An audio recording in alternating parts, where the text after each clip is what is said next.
Bonjour à tous, je voulais faire un petit point aujourd'hui parce que ça fait 2 mois que j'ai créé ma page Prête-moi ta plume et je voulais vous remercier parce que j'ai pas mal de projets qui se sont mis en place.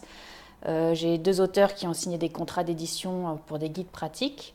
Et par contre, j'ai été assez surprise de recevoir beaucoup de manuscrits de romans pour des personnes en fait qui ont voulu partager des expériences de vie. Ce sont souvent des romans autobiographiques avec une forte prédominance de personnes qui ont eu des aventures malheureuses avec des pervers narcissiques.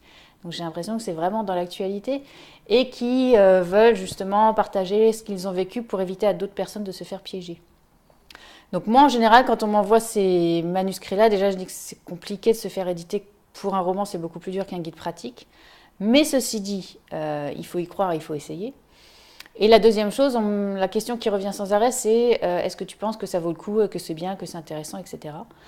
Moi, j'ai envie de dire que je ne me prononcerai jamais sur l'intérêt d'un livre, sachant que moi, pour mon premier roman, j'ai eu 54 refus, qu'il y a même un éditeur qui a été jusqu'à me dire que c'est de la merde.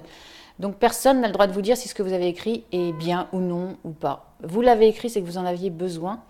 Et je pense que dans toutes les histoires qui sont autobiographiques, au-delà de l'aspect rédactionnel du livre, la motivation première ne doit pas être d'être édité, ça doit être juste de vous libérer et de transmettre, de partager, mais surtout de vous faire du bien. Et en fait, je me rends compte que quand je relis les romans de ces personnes-là, suite à cela, je fais une fiche de lecture, on échange beaucoup, et en fait, ma casquette de coach se situe plus forcément au niveau de l'édition du livre, mais plutôt dans l'échange et du travail sur soi pour que la personne comprenne que si elle a attiré cette expérience et si elle l'a vécue, ce n'est pas pour rien.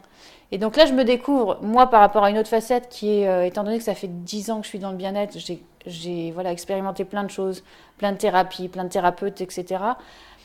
Je peux conseiller ces personnes sur des choses à faire pour exorciser, pour se sentir mieux et évacuer leur histoire. Donc là, l'écriture, c'est un premier pan qui est très important et qui, pour moi, vaut la peine d'avoir écrit un manuscrit, qu'il soit édité ou non. Et la deuxième chose, c'est que je peux les accompagner à travers des conseils pour savoir justement comment se libérer, comprendre le pourquoi ils ont attiré cette situation. Alors ça peut être des rencontres avec des pervers narcissiques, ça peut être des gens qui sont tombés dans la drogue, ça peut être des gens qui ont fait des mauvaises rencontres. Enfin voilà, tous ces livres en fait sont souvent des échanges de situations difficiles. Moi-même, j'en ai fait un qui s'appelle Au nom du Père, du Fils et du virtuel, où je parle des dangers des rencontres sur Internet parce que je suis tombée sur un espèce de dingue qui, à mon avis, faisait partie d'un réseau. Mais ça, je l'ai découvert qu'après, et encore, j'en ai pas eu la preuve, mais je suis persuadée que c'était voilà, quelqu'un de pas très clair, mais qui m'a quand même manipulée pendant 6 mois. Et bien que j'ai quand même les pieds sur terre, je suis tombée dans le panneau. Sachant que pour la petite parenthèse, souvent quand ils sont veufs ou quand ils ont des cancers, en général, attention, c'est pas forcément des personnes qui sont vraies dans la réalité. C'est des ficelles utilisées par les réseaux et tous les gens qui veulent vous manipuler. Voilà, donc tout ça pour dire que quoi que vous écriviez, continuez, allez jusqu'au bout.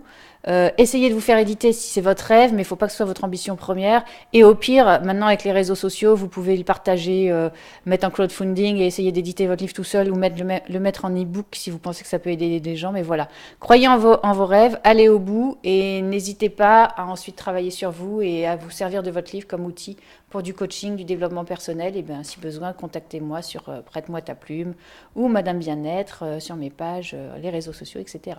Voilà, je vous embrasse tous et je vous souhaite bon courage et je vous dis à très bientôt. Au revoir.